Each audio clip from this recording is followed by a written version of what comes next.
Graça e paz, irmãos. Muito bom estar em casa, bom estar com os meus. E eu acho que é sempre um desafio também, porque é uma coisa a gente falar para quem não conhece a gente, né? Mas outra coisa a gente falar para quem me viu crescer e sabe, né?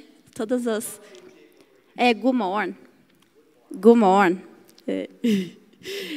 Outra coisa é falar para quem já viu as coisas ruins, né? Viu eu correndo por aí, enfim. E queria só falar que hoje eu tive... Por que eu tô com dois, né? Calma aí. Pronto. Oi. Aí. Tive uma surpresa quando eu cheguei aqui, porque eu achei que eu ia compartilhar uma coisa pequenininha, né? Assim, e depois o pastor viria e também iria pregar. E agora, quando eu cheguei, descobri que vai ser só eu, então...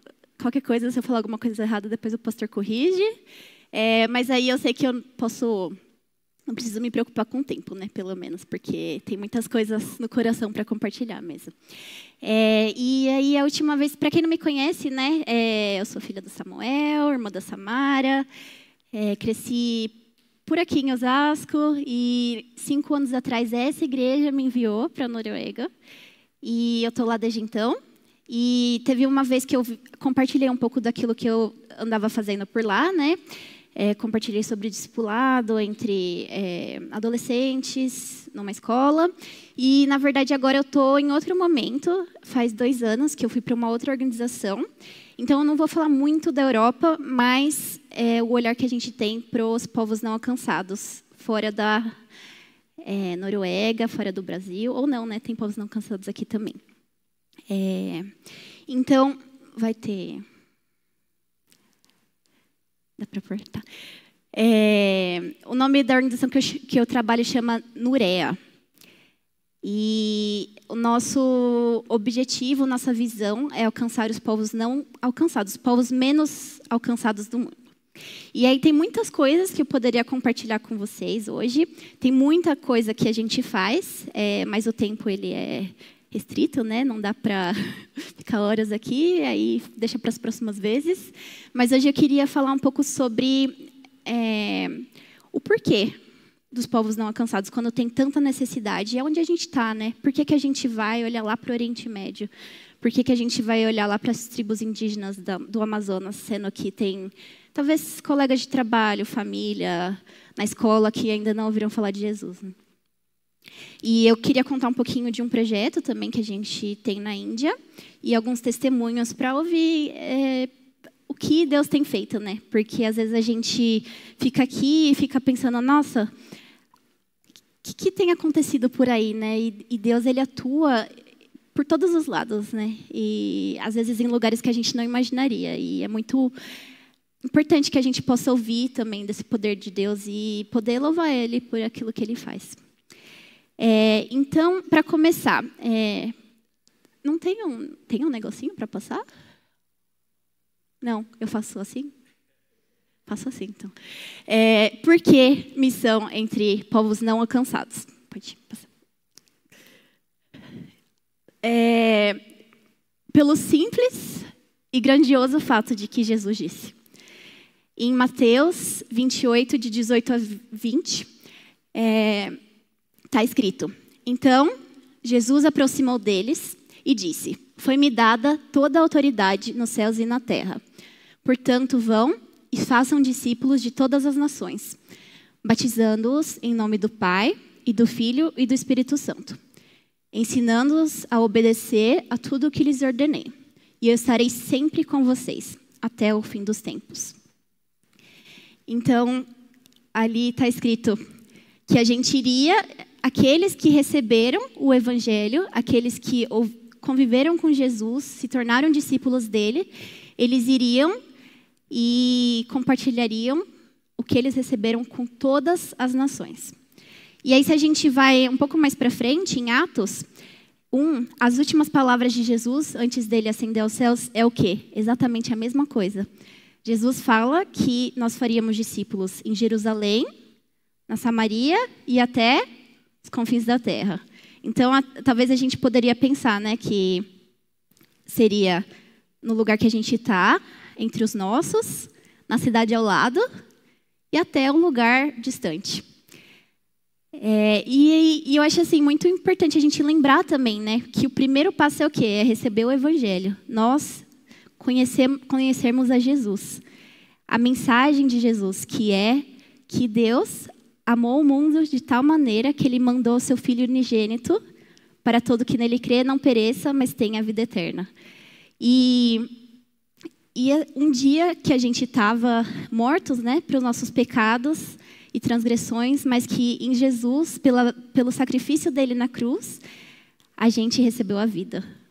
Isso não é pequeno. Às vezes a gente cresce na igreja e passa muito tempo aqui, a gente esquece que tem muita gente que não ouviu isso ainda. E que isso é uma verdade, e ela é uma verdade não só para a gente aqui.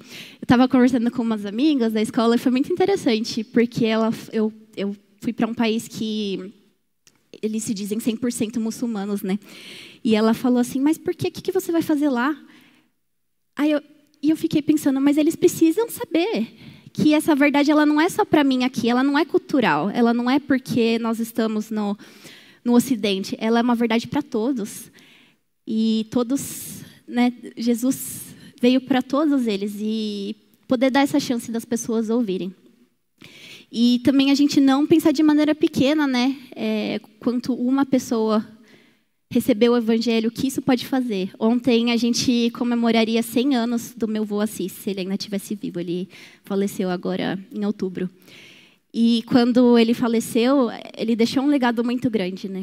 Mas ele foi o primeiro da nossa família que conheceu o Senhor. E pensar o que isso fez. Por causa dele, o Evangelho chegou no meu pai. Por causa do meu pai, o Evangelho chegou em mim. E por causa disso, hoje eu estou aqui. E posso dedicar minha vida a Deus, né? Mas se não fosse alguém ter compartilhado com meu avô, nada disso teria acontecido, né? Então, isso vai continuar por gerações, né? Se Deus assim quiser. E aí, como que está esse cenário hoje em dia dos povos não alcançados? Pode passar. Eu não sei como que dá para ver muito bem, né? Mas esse é um mapa do mundo. E ali onde os pontos verdes é onde aquilo que a gente chama de povos alcançados, onde existe uma igreja estabelecida. E ali a gente pode ver o Brasil bem verde, né? Sem dúvidas, que apesar de muitos problemas e de muitas distorções e de muitas inverdades, muitas pessoas podem ter acesso ao Evangelho aqui, né? E não dá para ver muito bem, está parecendo um verde claro ali, mas é um amarelo. É o que a gente chama de formativo, igreja nominal, né? Então são lugares, principalmente Europa, onde existe algum tipo de igreja, mas que não exatamente as pessoas estão ativas, a igreja estatal, alguma coisa assim. E tudo que é vermelho é o que a gente chama de povos não alcançados. E ali vocês podem ver também que está bem concentrada essa área, né? E alguém aqui já ouviu falar de janela 1040? Que é o que a gente chama aquela área, né? Porque são 10 por 40. Que é a área que compõe África do Norte, Oriente Médio e Ásia Central e Sul da Ásia. E são locais onde estão a maioria dos povos não alcançados. Pode passar. E ficou errado, mas hoje a gente diz que 3,4 bilhões de pessoas, das 8 bilhões de pessoas que existem no mundo, são considerados povos não alcançados. É um número bem grande. É muita gente. Pode passar. E aí, quando eu falo povo não alcançado, né, o que isso significa? Quem a gente considera povos não alcançados? Será que o meu colega de trabalho é uma pessoa não alcançada? Não é exatamente isso. Pode passar. A gente chama de povo não alcançado, povos que não têm a Bíblia na sua própria língua, não têm igreja, acesso a uma igreja em sua região. E aí, quando eu falo igreja, não é necessariamente... Muitos desses lugares, eles não têm um templo, né? Não têm um edifício onde eles podem congregar. Mas mesmo que não tenha um pequeno grupo, às vezes igrejas em casas, também não tem. e menos de 2% cristãos. E por que 2%? Tem que definir de algum jeito, né? Mas a gente considera que se tiver 2% de população que são cristãos, eles conseguem alcançar os seus. E se tiver menos do que isso, aí a gente já precisa trazer mão de obra externa para poder chegar neles. E aí, como a gente, como igreja global, como a igreja em todo o mundo responde a essa necessidade das 3,4 bilhões de pessoas que ainda não ouviram falar do Evangelho? Hoje, os missionários que são enviados para algum lugar, se você pensar na sua totalidade, 3% deles vão para esses lugares que são completamente não alcançados. 3%. Antigamente, quando eu comecei a trabalhar nessa organização, era 1%. Então, está melhorando, mas tem muito o que fazer ainda, né? 20% vão para lugares que são chamados de subalcançados, que são 2,14 bilhões de pessoas. E aí seria lugares que a maioria não tem um acesso claro à apresentação do Evangelho. E aí 77% vão para onde já existem igrejas estabelecidas. Pode passar. E aí, se a gente for pensar em dinheiro, para cada R$100 que um cristão ganha, apenas R$1 é dado para a missão entre os povos menos alcançados do mundo. E foi feita uma pesquisa nos Estados Unidos e encontraram que entre os cristãos foi gasto, durante um ano, período de um ano, foi gasto mais dinheiro para comprar fantasias de Halloween para os seus pets do que o que é dado para missão entre os povos não alcançados.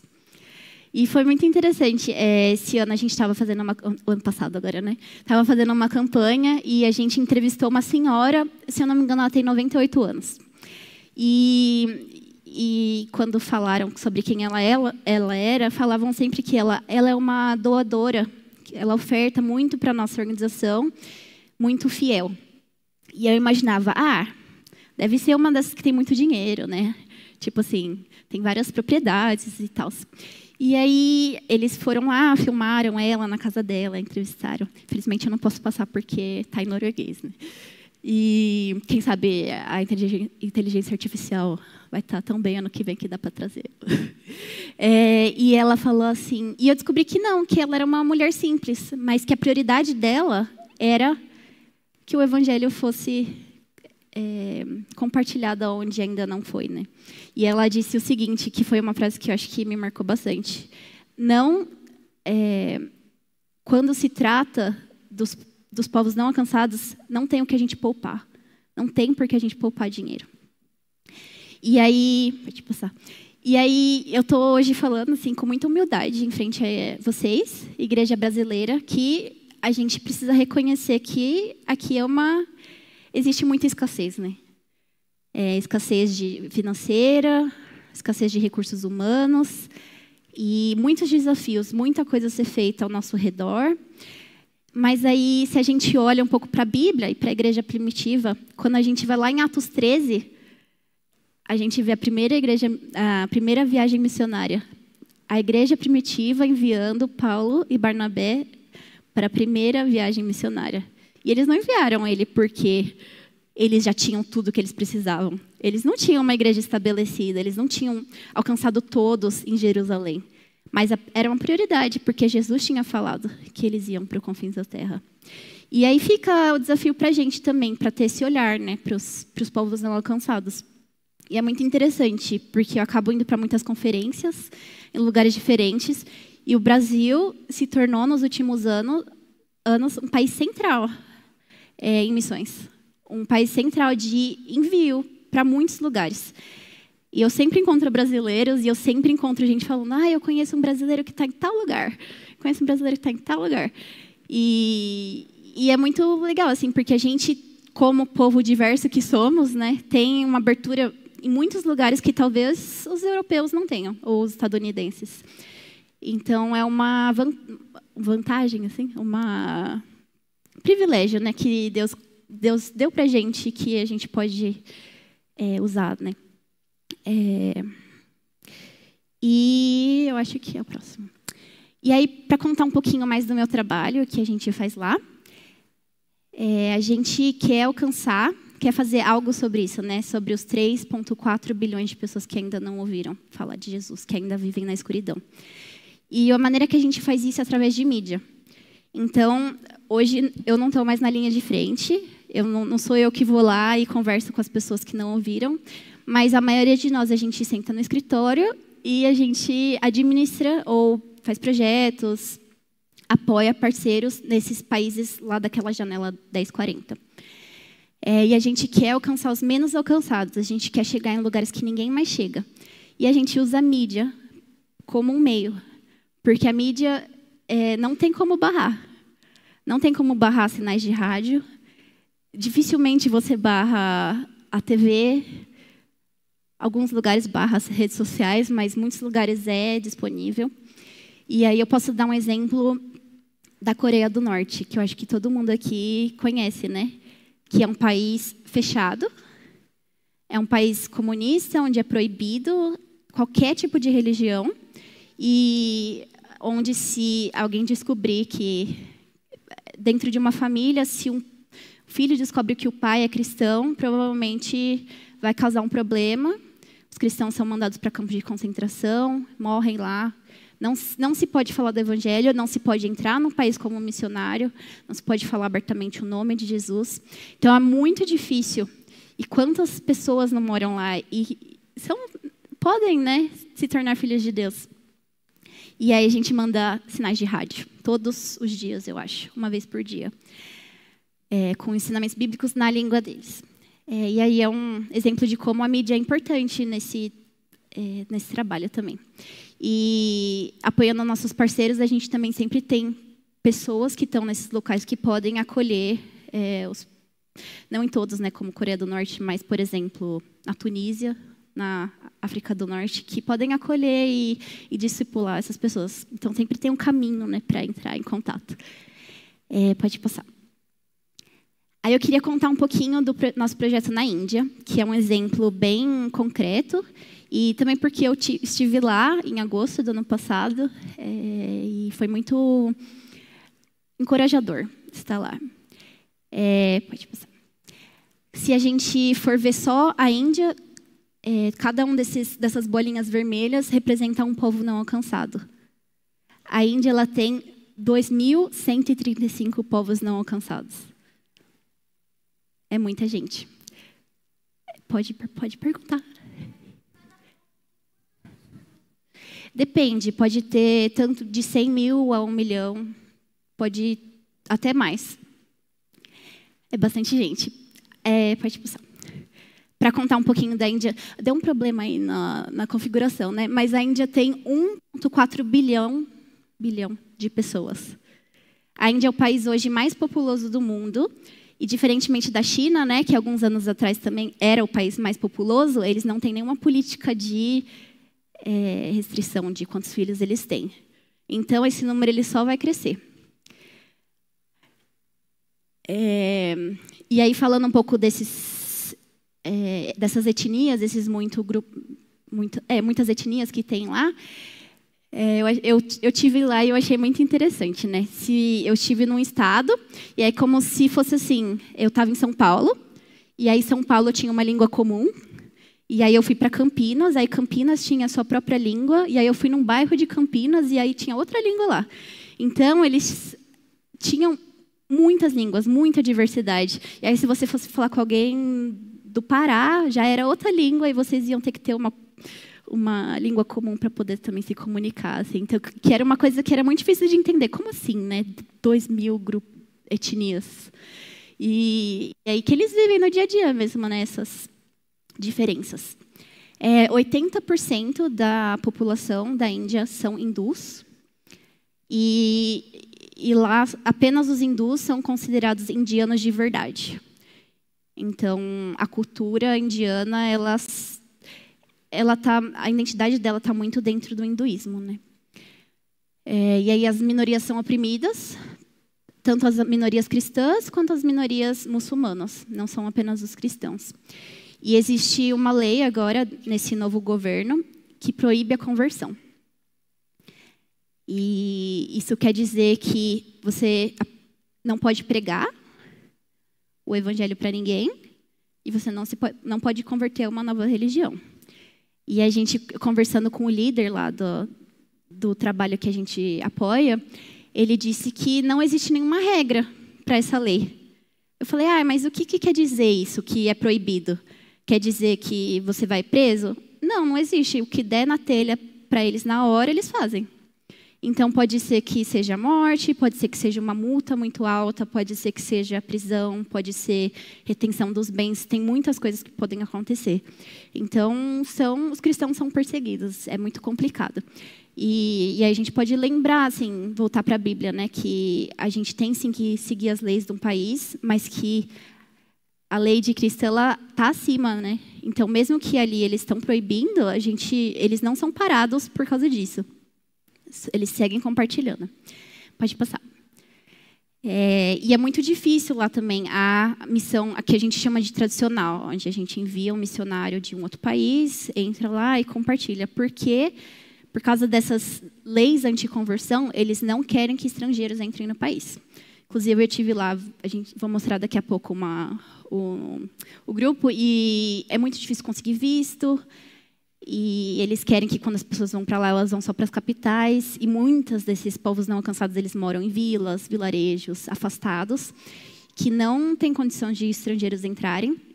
Então, a gente tem que achar uma alternativa. E sempre tem uma alternativa com mídia. Pode passar. E aí, essa é a foto, a gente foi lá em agosto, com mais 3 meninas, para conhecer um pouco do trabalho e ver com os nossos próprios olhos o que está acontecendo lá, né?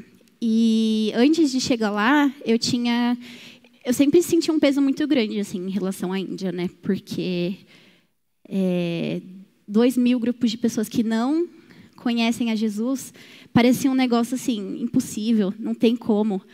O que vai acontecer? E quando eu cheguei lá, eu fui muito encorajada, assim, por ver o que o Senhor faz e que tem muito problema e tem muitos desafios, mas que Jesus é maior do que isso. E que Deus, Ele realmente, assim, não tem, assim, como competir, né? Pode passar. E aí, só para contar um pouquinho vou contar um pouquinho como o projeto acontece em si, depois eu vou contar alguns testemunhos e aí eu finalizo. Mas o que a gente faz, então? Ali vocês podem ver uma roda, né? Inclusive, eu fui visitar o vilarejo. A gente, nos últimos 3 anos, focou em um grupo que chama Hatfi. Eles são um grupo bem pobre. Oi? E que tem uma língua específica. A maioria deles, por serem um grupo um pouco mais pobre, eles não falam outra língua, além do próprio Hatfi, que eles chamam, né? E aí, como chegar neles, né? E aí, se você pensa assim, como formar uma igreja de um grupo de pessoas que ninguém é cristão? Como que você forma líderes? Como que você espalha isso, né? E aí, um dos nossos parceiros, que é aquele senhor ali de azul, ele começou a ir nessa vila e compartilhar o evangelho. Ele identificou uma pessoa que se converteu, treinou. E aí, ele gravou programas, fez gravações, né, com ensinamentos bíblicos na língua local. Essas gravações foram colocadas num chip. Esse chip foi colocado em como se fosse um rádiozinho. E é o que eles fazem. Eles criam vários grupos pequenos, levam esse rádio, e esse rádio acaba virando como se fosse um pastor. E com isso, eles podem ter certeza que o ensinamento que vai estar lá é um ensinamento bíblico, correto, sólido, né, na palavra de Deus. E não é dependente daquele única pessoa que é treinada a poder estar em todos os lugares ao mesmo tempo. E aí, às vezes, tem um líder que facilita, né, essas discussões. E o que aconteceu desse trabalho? Pode passar. 1.000 cristãos se converteram em 30 anos. Hoje em dia, além desse grupo, né, que a gente apoia, existem 15.000 grupos que eu chamo de grupos de ouvintes, em toda a Índia. 15 mil grupos, pensando que cada grupo tem 8 famílias. É muito grandioso, né? E um dos frutos é que ele acaba mudando a sociedade através disso, né? Porque o evangelho, ele afeta todo o nosso ser, né? Então, as pessoas que conhecem o evangelho e aceitam a Jesus, elas mudam também as coisas, o que acontece ao redor delas. E uma outra coisa que é muito importante, que os indianos, eles têm no seu coração de continuar compartilhando o evangelho entre os seus. E aí é isso que eu falei, né? Precisa dos 2% de cristãos de um grupo para poder continuar. Então, não vai parar ali naqueles 10.000 que se converteram, mas que eles continuam compartilhando e eles têm isso muito forte. Pode passar. E aí, alguns testemunhos. Eu acho que dá tempo de um pouquinho. Aquele ali é um colega meu. Ele foi lá em janeiro e conheceu essa pessoa. E depois, quando eu fui, eu conheci também. Eu vou chamar ele de... Como é que está escrito aqui? Komar. Nomes diferentes. Ele morava numa vila. E muito comum, a Índia é um país muito espiritual. O hinduísmo, ele tem muitos deuses. E o que não vem de, né, tá escrito, o que não vem de Deus vem do outro lado, né? Então, tem muitas questões espirituais que acontecem que a gente aqui totalmente à parte, mas que lá é muito real e muito palpável, assim. E aí nessa vila tinha muita influência da magia negra. Feitiçaria. Essa pessoa, que eu chamei de Komar, ele tinha muito medo de morrer. Porque, de vez em quando, vinham alguns feiticeiros na vila e eles falavam que, para algo acontecer, eles tinham que sacrificar aquilo que era mais importante na vida deles. E, muitas vezes, era o filho mais velho. Eles entregavam os filhos mais velhos, sacrificavam para esses deuses. E ele era o filho mais velho e ele tinha medo que isso ia acontecer. E aí chegou o momento que a família dele foi afetada por essa magia. E aí todos na família ficaram gravemente doentes. A irmã dele faleceu e eles estavam desesperados, né? E ele mesmo acabou ficando inválido, não conseguia mais andar. E aí chegou um dia que uma tia dele, que tinha se convertido, veio para essa vila, encontrou a família e orou por eles, orou pela família e a família foi curada.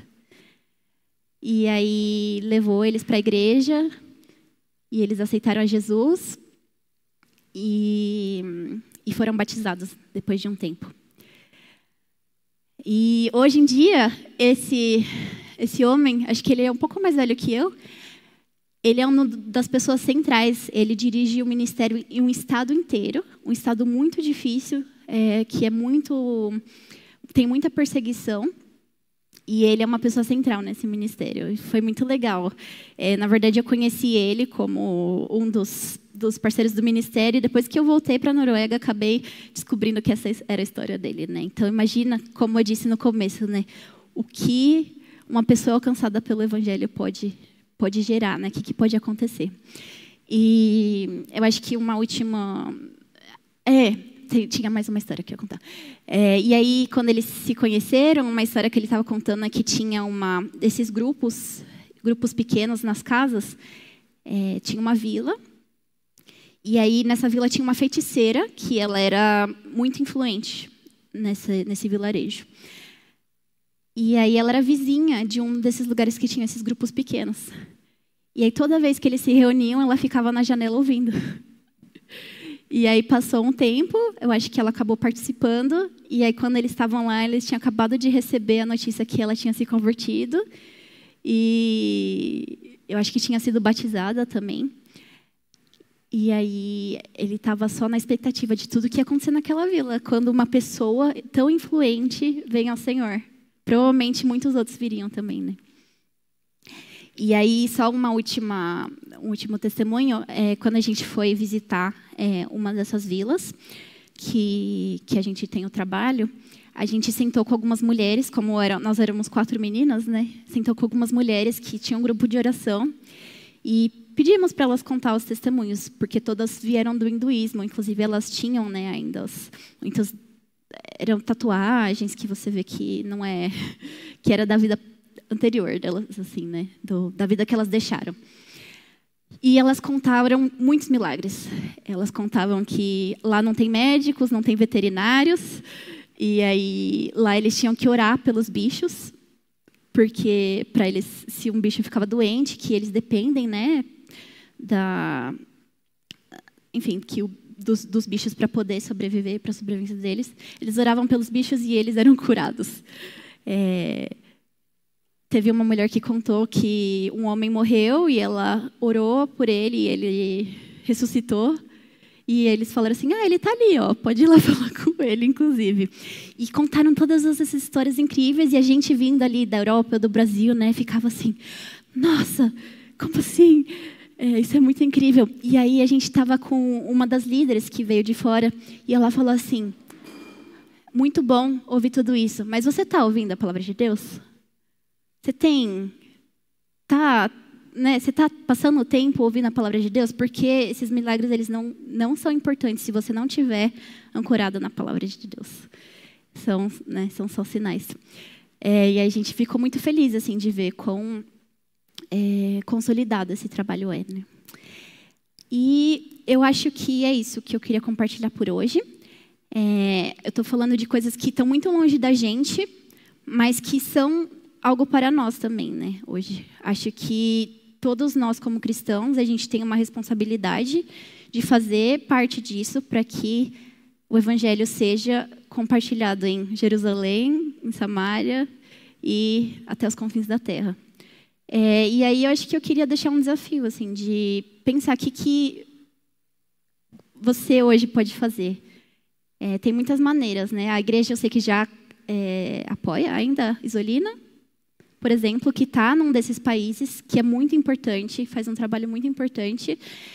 Mas existe algum outro missionário que talvez você conheça, que possa ter algum apoio? E esse apoio ele não é só financeiro, né? Mas é lembrar, é o apoio que vocês me dão, é o apoio de eu saber que tem uma igreja aqui que está orando por mim. E orar também por esses grupos.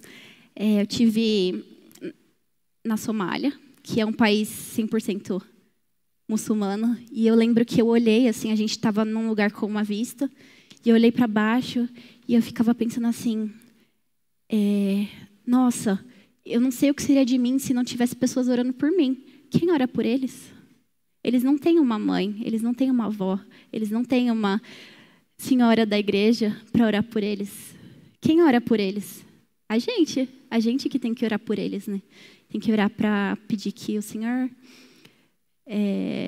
faça a obra ali, né?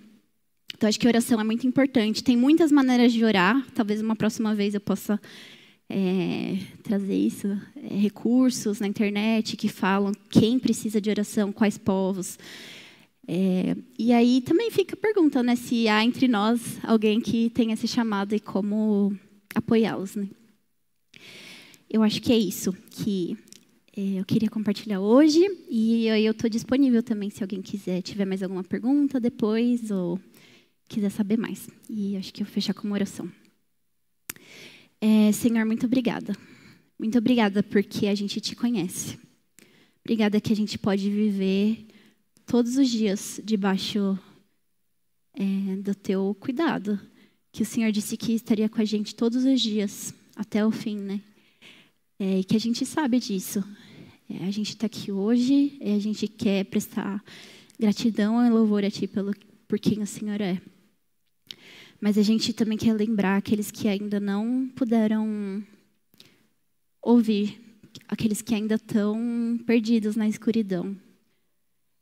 Jesus, esteja com cada um deles. A gente pede que o Senhor levante pessoas para compartilhar. A gente pede que o Senhor esteja com os muitos missionários que estão que já dedicaram a sua vida a isso. A gente lembra da Isolina, aqui também, que o Senhor abençoe. E a gente pede que esse número de 3 1,4 bilhões de pessoas diminuam, Senhor. E que esta palavra realmente seja espalhada até os confins da terra.